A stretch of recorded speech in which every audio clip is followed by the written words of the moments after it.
सुप्रभात पिला माने केमती अछ भल अछ तो।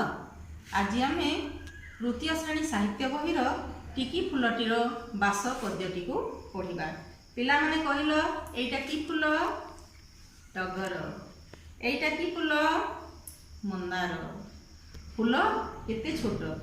एई छोट फुलटी तार सुंदर वासना सुंदर रूप जोगु जनमन को हरण करिथाए। आमे ए पद्यटी को आज गाइबा। पवन भर महुमाछी एक मिलिले काठी दिने, टिकी फुलटीए मन कथा तार कहिला तांकरी काने। जगत करता केते आदर आनिले ठाकु मते, सानटीरु आनी बड़टीए कले केते जतन रे सते।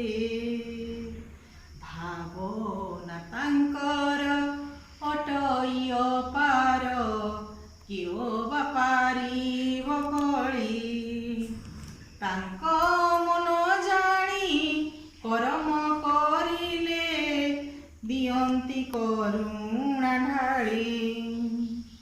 नीति मुडा करी भक्ति अंतरे हे प्रभु परमेश्वर, जेउ बासटी को भरी देई अछ प्रति पाखुड़ारे मोर।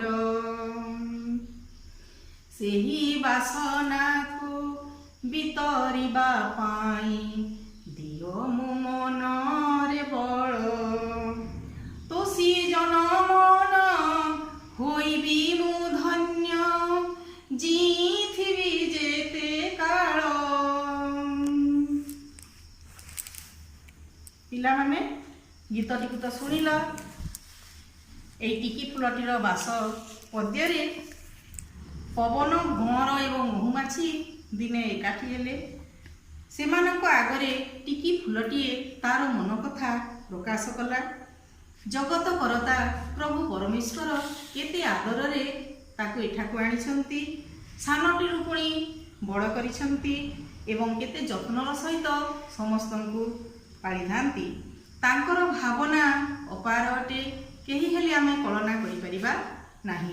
तांकर मन जानी कर्म करिले तांकर आशीष आमे पाई परिबा। प्रतिदिन मु भक्ति अंतरे डाके हे प्रभु परमेश्वर, जेउ वासना को मो शरीर रे बोली देई अछ प्रति प्राखुड़ा रे बोली देई अछ, सेइथिपई से भगवान को अनेक धन्यवाद देसी। एवं फूल देहरे एई फूल देहरे जो वासना अछि सेई वासना को सारा संसार रे वितरण करिबा पई ता मनरे बल देबा पई कहिसंती। तोसी जनमन होइबी मु धन्य जीथिबी जेते काल। जेते दिन एई संसार रे मु रहिथिबी सेते दिन लोक मानकर मन तोष करुथिबी। तेणु हे पिला माने आमे टिकी फुलटीए निजकु नगण्य मने करिबा नाही। एई टिकी फुल रे वासना सहित महु मध्य अछि। आम भितर भी जो सुगुण अछि आमे मध्य जन समाजर हित साधन पई सारा जीवन वितरण करिबा बोली कवि आमको कहिसंती। एवं पिला माने एते गुड़िए फुलर ना तुमे लिखि आनिओ। एबे एई टिकी फुलटीर वास यार किछि शब्द अर्थ जानिबा। भावना चिंता माखी बोली देई, वासना वासना, काल समय, अपार बहुत, कली कलना करी, तोषी संतोष। अच्छा पिला माने एई पाठरे पद्य रूपर गद्य रूप अछि, ताकू आमे लिखि नेबा। करता कर्ता, करम कर्म, जतन जत्न, भक्ति भक्ति। पुणी खातारे पिला माने एटा लिखि नियो पद्य रूप गद्य रूप। गोटे गोटे लिखि नियो जतन ଭକତି ପରାଣ କରମ ଧରମ। এইটা দেখ বিপরীত শব্দ আমি জানিবা এইটা গছ সেইটা টোকেই উভয়রু শব্দ নেইকি আমি এইটি বিপরীত শব্দ লেখিবা।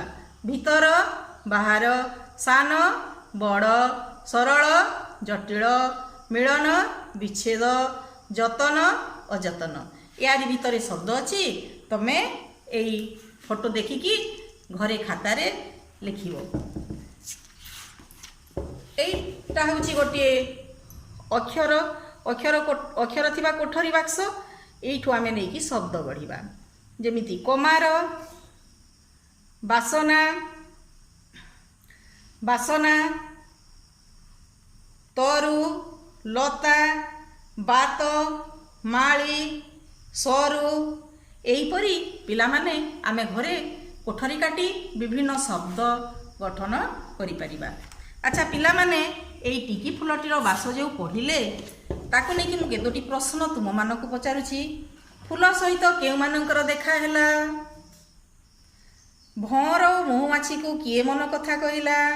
भगवान केउ काम को भल पाती? भक्ति अंतरे किए परमेश्वर को डाकुथिला? फूल कौन बितरिबा पई चाहुअछि? पिला माने एई प्रश्न गुड़िकर उत्तर तुमे घरु करि आनिबो। थरे उत्तर कहि दउछि। फूल सहित केउ मानकर देखा हैला? फूल सहित भौर मानकर देखा हैला। भौर महुमाछी को किए मन कथा कहिला? भौर महुमाछी को टिकी फूलटीए तार मन कथा कहिला। भगवान केउ काम को भल पाती? तांको मन जानी कर्म करिले भल पाती। भक्ति अंतरे किए परमेश्वर को डाकुथिला? भक्ति अंतरे फूल परमेश्वर को डाकुथिला। फूल कौन बितरिबा पई चाहुछि? फूल निज भितरे थिबा बासना को बितरिबा पई चाहुछि। ते पिला माने एई पाठटीरु आमे कोन शिखिले जे फूल छोट नगण्य आमे मध्य छोट भगवान आमको सानरू बड़ करिसंती तथापि आम भितरे जो गुण अच्छी ताकू आमे सारा समाज को वितरण करिबा एवं फूल परी आम निज जीवन को धन्य करिबा। ठीक अछि पिला माने पुणी आमे देखा हेबा।